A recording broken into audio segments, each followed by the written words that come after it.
likambo na Congo, likambo na bongo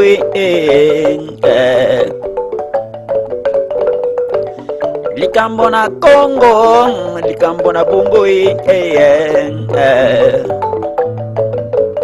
awa bar, awa église, awa bakosala moto lipaso likambo na Congo, likambo na bongo Bien, chers amis de l'heure de vérité, Mbote Nabino, merci pour la proposition Nabino, merci d'être là pour soutenir cette émission, votre émission, l'heure de vérité. Dans le cadre de ma proposition, c'est vrai que tout ça est une émission déjà sur les enfants, tout ça qui témoigne tout le bien qui beaucoup plus ban à poto, tout le bien qui va comportement il y a ban à biso ya poto, comment baza ko obéir, comment ban à mingi, c'est pas tous les enfants. Et tout ça travaille à sensibilisation. Donc quand on dit banapoto, on ne généralise pas, on ne dit pas que tous les enfants sont mal polis, tous les enfants sont mal éduqués, mais il y en a au bazo sala makambo mabe, au ba parents pe batiki, ils ont ba parents belé, au ba abandonner ba rôle na bango ya ba parents, ba abandonner ba tiki autorité na bango, ba komi kotika bana moi na zo sala nyonso lingi. To pe ça dit par exemple, moi na 4 ans, moi na moko moki ba pa ya baye, moi na zo ki ko simba ba vers ya ba pa ya. Parents ont l'autre côté, dans le supermarché, au moins, on a piqué la crise parce qu'elle dit tel jouet ou tel et l'autre et tout. Azo ça va caprice, na yon a parents, azo le batté, ou au pire, na son épice qu'il y a eux qui sont, il est aza gêné. Yon a bateau pique ça, moi, azo le bat non, mais pour moi, c'est tellement nouveau. Aïe, qu'il y a ça là en haut, badakara, nanda quoi ça là en haut, tu ne dis pas non. Et quand tu lui sors un non, dans le supermarché, dans le magasin, dans la place publique et tout, pour nous, c'est nouveau. Donc moi, je suis côté, et ma parent mingi. Au lieu à insister, au lieu vraiment à comment à battre ses autorités et tout, pour appeler ça, moi, on a beau à concéder ma caprice, au moins, les parents à tiki, alors tu vois qui est examiné, ma parent a des photos, bisous à parents. Il faut tous avoir autorité, tous les choses en main pour nous éduquer, bisous, bako la malam.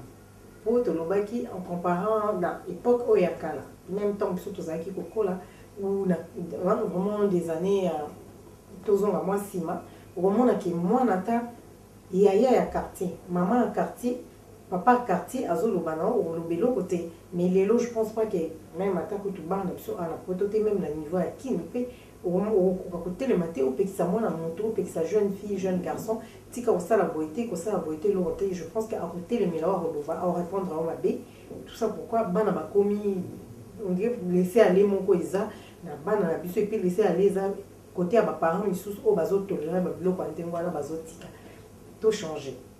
Oui, parmi les propositions au bande ko ba pesaki et balngai to lobi ya kambo ya homosexualité na milieu na biso ba congolais na bana na biso bazana kin ba jeune na biso ya poto ou bien au bazana niveau ya kin les lots comme moment a tendance wana développer et comme na milieu na biso tout le monde en gros tout na Facebook on peut tomber sur des photos où les jeunes filles sont en train de s'embrasser les deux jeunes filles bien sûr mais tout comme on a ba garçon na biso même dans la fête na niveau ah voilà poto tout le monde ba garçon mi ba comme na tendance à homosexualité.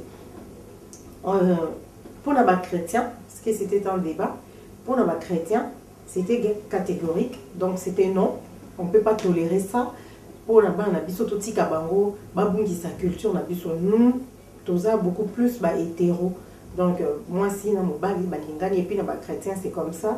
Moi si dans mon bali, les pour moi si dans mon bali, mais c'était entre mon bali dans mon bali ou bien moi si dans moi si.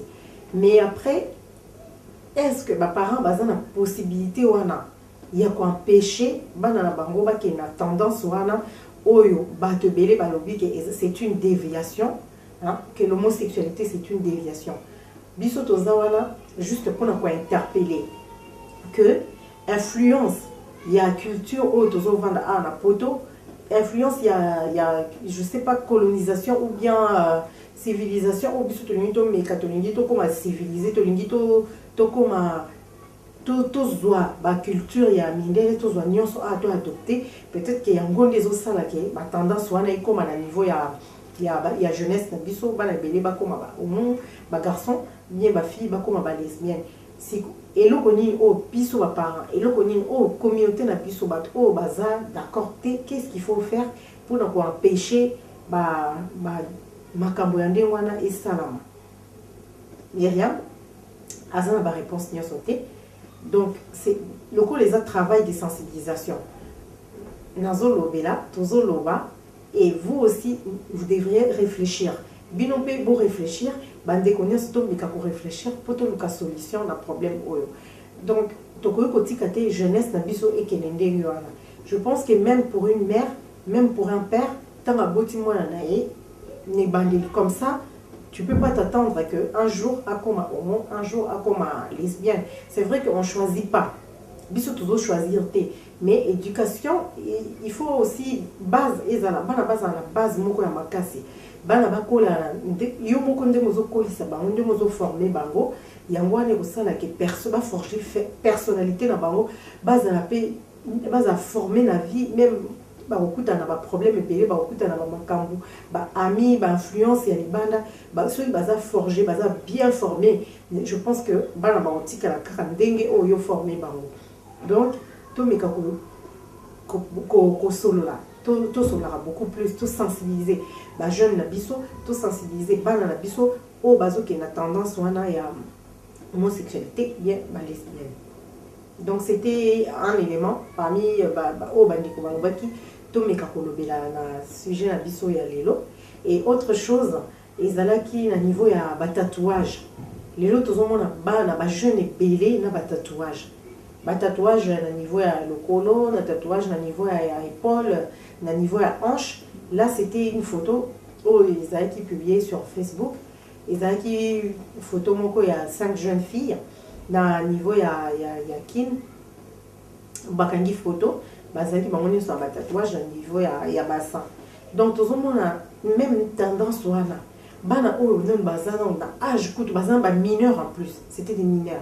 Donc ozomona ke bazana même pas na âge que bango moko bakeni boye ko se faire tatouer mais bazokeni na bango basali tatouage. Est-ce que c'est normal pe ko tika lelo bana biso ko sala ba tatouage même ata so bazana mineur? Je pense que na âge wana bazana capable était de décider que la décision na ba makambo ebele oyo eza vraiment que ba décision moko responsable. Même ba mona ba jeune mingi bazo sala ngo pour na influence ba jeune mingi bazo sala ngo juste parce que l'autre l'a fait ngape na sala yango na mona copine nga tsali tatouage na lokolo ngape na sala et puis na moni asali boye piercing par-ci par-là yango e pas nga sala. Mais je pense que ceux qui bazeli ou biso moko tozo pour conseiller bana biso ba parents, il faut tout ça na wana ya ko conseiller pour sensibiliser bango ko éduquer. Moi de toutes les façons éducation ezaka acheter même moi naza à 18 ans tant so mona bana soit comme mature avant et ça na bana so souper na 18 ans zo mona tout ça makambo ko kaka aza vraiment na nous former et tout. Donc bana wana o bakoki kozala vraiment influençable o bakoki kozala facilement ko landa baninga et tout. Il faut bana wana ndi ko yebisa bango ko loba na bango et tout tant aza vraiment mature à un moment azo comprendre vraiment que likabo nazo ça les amalamu to mabe wana ndi bakoki ko ça mais tant baza mineur et puis tant bazo qui ko se faire tatouer. Mais comment même moto azo ça tatouage ozo mona ki o aza mineur mais au tiki e karande wana asala yo pozo au salu na o tatouage wana na lobi na niveau ya kim. Et encore awa je ne sais pas comment ça se passe.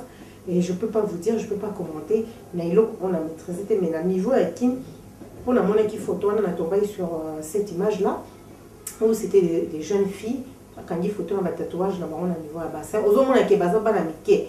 Mais comment on tolérer au moins, on a foutu un bon, on a un bon, on a posé au salement un tatouage, soit vraiment, et puis même le tatouage, il faut qu'on y ait. Tout le monde a qui vidéo, sous oyo fille à ça qui tatouage à niveau ya basile yé mis ce kanga mignon so et tout vraiment même ba produit auto ça les là-bas na wana bazana ba meke et tout ba produit belé na nzoto eza vraiment malamu te yango to meka ko conseiller to meka ko sensibiliser to meka ko conscientiser toujours ba na biso ko rappeler ba pour na ko revenir à la raison base toujours à la raison. Donc pour la bana ba parents ebele o bazomona ke nazo ebatena sala ni nazomona nazokoka te et tout. Donc parents koyi kozana na langage wana te. C'est vrai, on arrive à un moment où il pété ba câble, où il moni vraiment que non, tu as envie d'abandonner. Mais puisque c'est ton sang, moi wana c'est ton sang. Moi wana azan eloko moko o eza ya yo. Donc tu peux pas abandonner.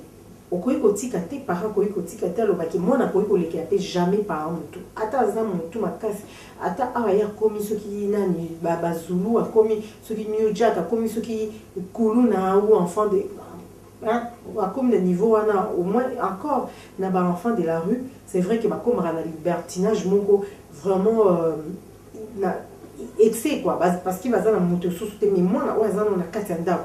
Oh, yom tozo futa minerval yom tozo supporter kolia na ye kotanga na ye ozo supporter ba kolati sa ye ba soin na nyonso et tout ezo bima la poche na non tu peux pas abandonner parent moi na ko koleki la parenté donc ils ont un niveau nyonso ko koleki la parenté des fois ça aza soumis parent ndo mutu foza na likolo ya mwana pona ko laksa nzela parce que ba nebele bazo bunga.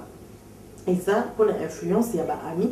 Et puis, mingi pe, et ça pour les parents abandonner. Il y a un moment où interpellé. Na ba parents, tous ont interpellé, ba na biso, ko ça ba choix ya malamu, et puis ko luka. Ceux qui parents au monde qui ont quitté. Il n'y a pas de jeunes. Au lieu de bébé sa mwana na yo, otika mwana nde wana autant ça l'appel na ba parents ko ça appel na bande comme sous o ba ko sunga o ba ko loba. Pour baloba na mwana azonga dans les trois chemins que otika mwana nde mwana akende na ibela akende mwana bunga mwana komi ko et tout ya mozo mwana bana belé temps ba arrestation komi ko salama ba okanga mwana yona côté présent azana on a 17 ans azana 15 ans 16 ans déjà comme le casier judiciaire yona un problème déjà na mbila ils a vraiment malamouté et même pour les parents je pense que ça peut image il y a bien des pour la biso moko donc il y a on a ça qui il y a tout ça de vidéo pour ne pas interpeller, pour ne pas faire complément dans la vidéo la qui sur l'éducation des enfants. Donc voilà. Maintenant, je vous dis à vos claviers, vous avez un témoignage. Vraiment, après la vidéo, ceux qui ont commenté, je vois, il y a vraiment des témoignages. Je me dis, waouh, pourquoi dans le bas qui ôté? Pourquoi? Parce que je ne peux pas tout savoir. Mais bien sauté, mais bien vous avez un élément ébélé à ça, vous avez un témoignage. Donc là, maintenant, vos claviers, vous commentez pour tout débattre. Merci. Au revoir.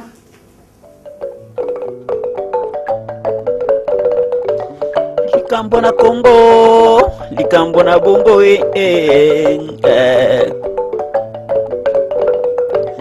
likambo na Congo, likambo na bongo awa bar, awa église, awa bakosala moto lipaso. Likambo na Congo, likambo na bongo